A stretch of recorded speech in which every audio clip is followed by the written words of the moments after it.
welcome along to the Exhibition Series Season 4, round number 5 of the FIA Nations Cup. I found myself qualified in 7th.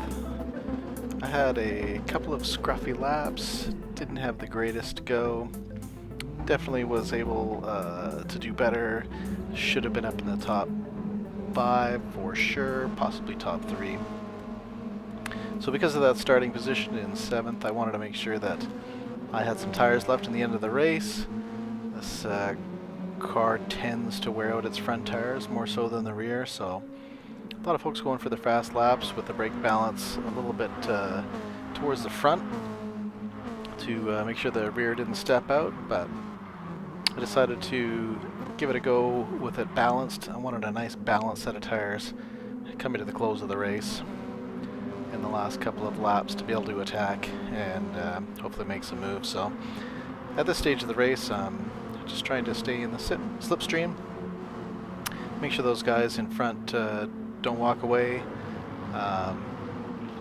They are honestly the cream of the crop in terms of this particular region. I know the 3 Canadians that are out there are top 3, top 5 all the time, so they're not necessarily going to be easy to beat unless mistakes are made. And that's the other thing that I'm counting on here. There are some penalties to be got. Making moves on the inside, obviously the safe place to do it, but the person on the outside could run into the grass and slip out. So that's something that I'm waiting for here at this stage of the race. And I know the number 8 car, or position 8, is looking to get by. He was hot on my tail most of these opening laps. So, like I said, at this point we're just trying to keep it neat and tidy, make no mistakes, and not lose the slipstream. And there was a few times where I had to push a little harder to make sure that didn't disappear. I'm assuming the top folks, because they're all pulling each other along, they were fighting quite hard for it as well. So yeah, we're going to skip ahead a few laps here because not much happens. So we've only gone 1 lap ahead, but you can see here position 8, P8 is going pretty hard, wants number 7. So I've had to push up close as well, which compromises the exit of the last corner here down the front straight. And what can I say? Draft kicks in. And again, I'm just trying to play it safe to make sure that we get to the end of the race with some good tires. So I've again gone defensive, hold the inside. I don't want to get caught out into the wall, and by doing that, compromise the exit again. And Salmon has, or whatever it is the name is there, has jumped up into P7. And at this point in the game, I'm okay with that. As long as he's keeping pace and we're not going to lose that front pack, that'll work out fine. And to do so, it looks like he's getting a little bit of aggressive, and he's going to wear out his tires by the end of the race. We're only on lap 4. So I'm okay with letting him run and chase and push hard at this stage of the game. So skipping ahead to lap 6, the beginning of lap 6, I'm still sitting there, conserving tires, trying to just keep it clean, and the front pack isn't going anywhere. But we do have P9 starting to chase down that lead group, and Slady Circus Cirrus is no slouch at the wheel, so it's something that I have to be wary of. If he starts picking up our slipstream, he'll be right in the mix. So it's during this stage of the game where I start to think it's time to make a move. Lap 6, 7, 8, 9.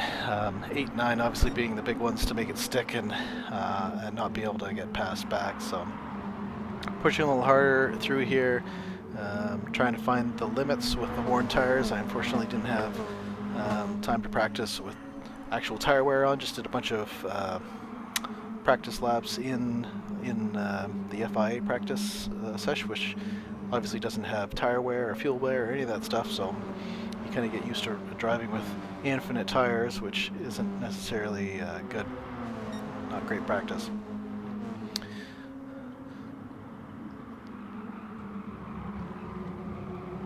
So as you can see, I've dropped back a little bit. I'm trying to find those limits, made a couple of bad corners, but you can also see up in front of me, they're battling hard. Like going 3 wide into this last little chicane, hairpin, and then exit onto the front straight. It's obviously compromising all of their speed, which allows me to catch right up. Then there's a big mistake. I'm not sure who got into who, but I know Fun96 got collected up into the wall. Put him out, maybe tag somebody else along the way. So that puts me up a couple of places. So I'm sitting in 5th now, which is a pretty reasonable haul of points, but of course we're looking for more. I'd like to be podium if possible, to be able to help my points challenge for this season.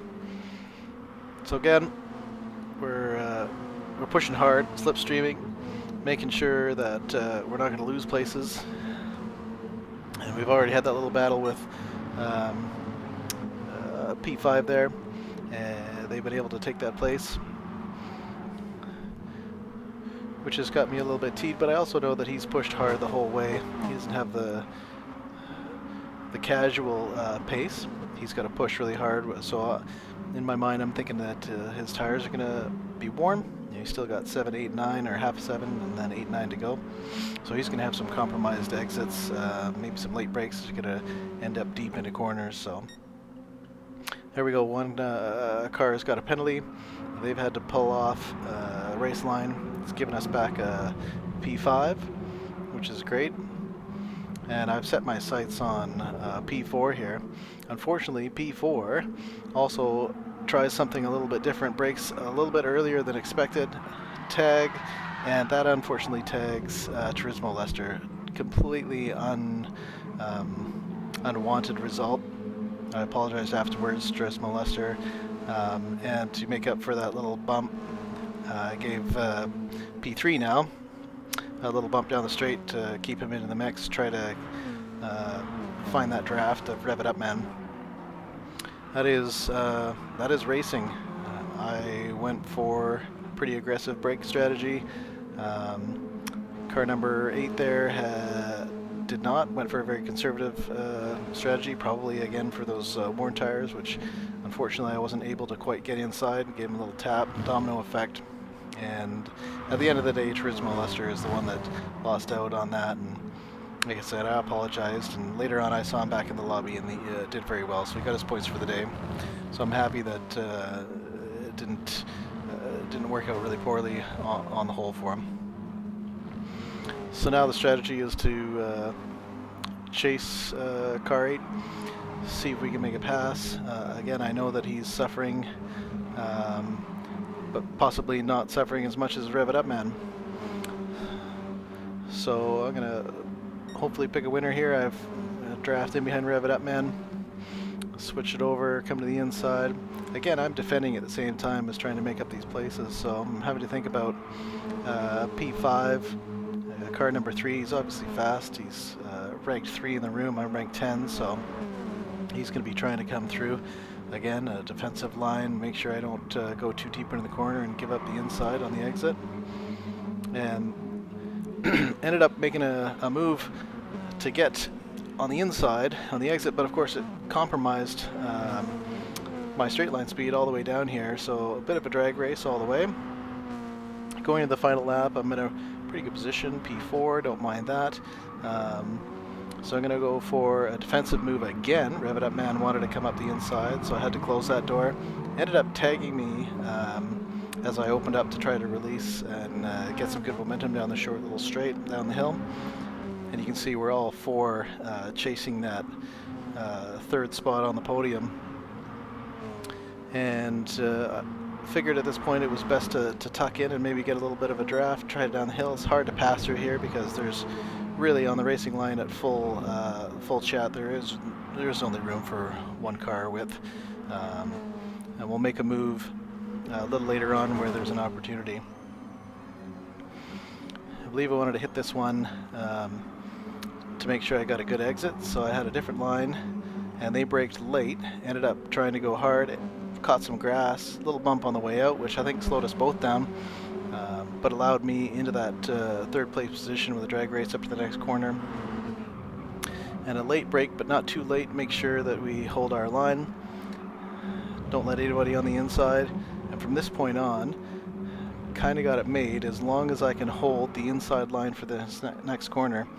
And the way that they're battling behind me is very helpful because they're more focused on defense and offense. Allows me to get through here unscathed, even though I made a little mistake. It's hard to see here, but I went wide, picked up just a little bit of wall, allowing Rev It Up Man to have a really solid run at the line, but I was able to hold him off just barely and brought home third place. Thanks for watching. I appreciate the views. I am Part-Time Sim Racer, or DVSTWRT on the PSN. Cheers, everybody.